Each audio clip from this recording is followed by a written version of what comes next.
எண்ணும் எழுத்தும்.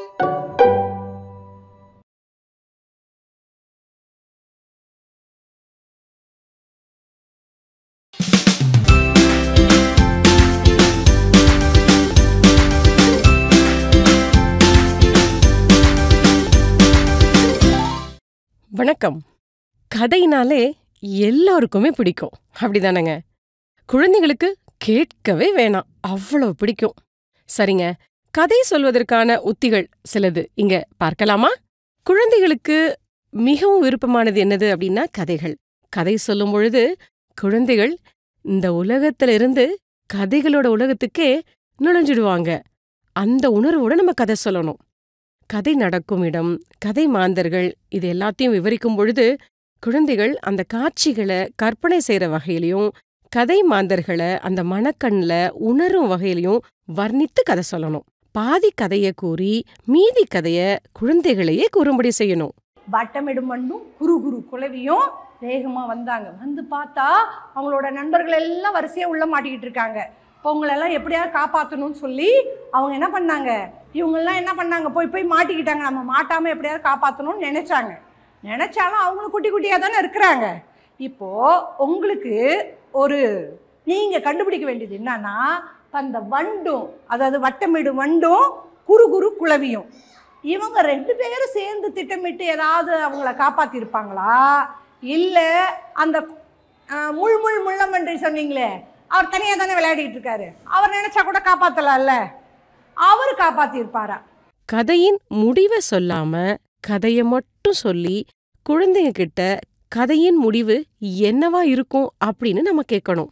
கதையின் முடிவை மாற்றி சொல்றதும், ஒரே கதைக்கு பல முடிவுகளை சிந்தித்து சொல்ற மாதிரியும் நம்ம செய்யணும்.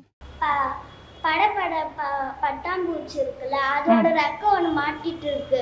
அது என்ன பண்ணா, அதுக்கு ஒரு ரெண்டு கை திருப்பி என்ன பண்ணுனா, மரத்துல அந்த குச்சி குச்சியா இருக்குல்ல, அதை எடுத்து இழுக்குமா, அது வந்துடுமா. ஓ, அவங்க என்ன சொல்றாங்கன்னா, அந்த பட்டாம்பூச்சி அந்த 5 பேர் மாட்டிக்கிட்டு இருக்காங்கல்ல, 5 பேர் மரத்து மேல தானே அது இருக்கு.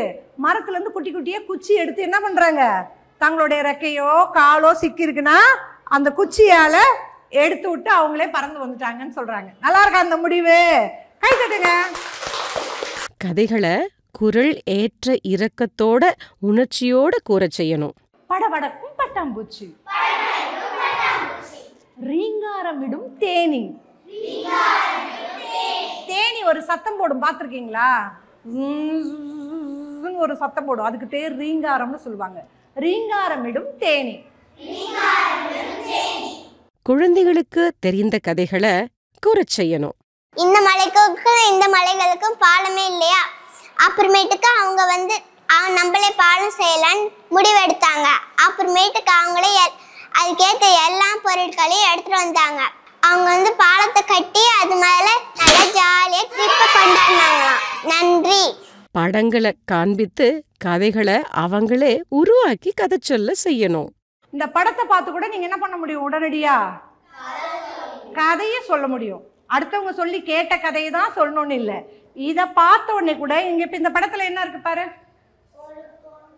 என்ன இருக்கு? 2 பேரும் ஏதோ கை காட்டி பேசிக்கிறாங்க. இங்க இவர் என்ன செய்யறாரு, கதவை திறக்கிறாரா? சரி, அப்ப இவர் கதவை திறக்கிறாரு. இவங்க 2 பேரும் இந்த வீட்டுக்காரங்க மாதிரி தெரியுறாங்க. இவர் வெளியில இருந்து வந்த நண்பர் மாதிரி தெரியுறாரு. இவர்கிட்ட இவங்க ஏதோ பேசிட்டு இருக்காங்க இல்லையா? என்ன பேசியிருக்கலாம் அப்படின்னு நீங்க ஒண்ணு கற்பனை பண்ணி சொன்னீங்கன்னா அதுதான் கதை. ஒரு குழு படங்கள் வரைய மற்றொரு குழு அந்த படங்களுக்கு ஏற்ற கதைய சொல்லும்படி நம்ம செய்யணும். ஒரு குழு கதை சொல்ல மற்றொரு குழுவை அந்த கதைக்கேற்ற படங்களை வரைய செய்யணும். குழந்தைகள் வரையவும் படங்களை படைப்பு களத்துல நம்ம காட்சிப்படுத்தணும்.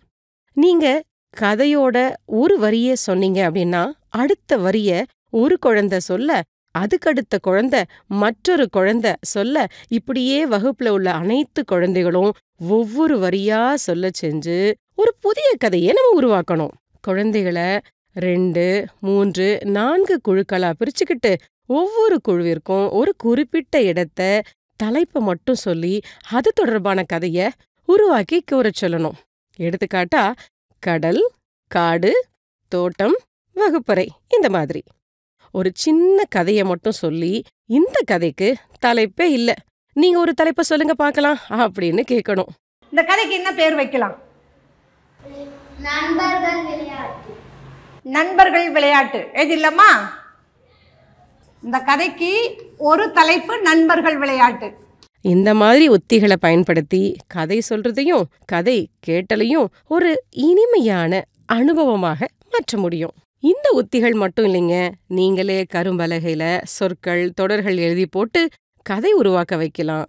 மேலும் பல உத்திகளை நீங்க பயன்படுத்தலாம். அதையும் வகுப்பறையில பயன்படுத்தி குழந்தைகளை நல்ல கதை சொல்லிகளாக மாற்றிக்கொண்டிருக்கும் அனைவருக்கும் வாழ்த்துகள்.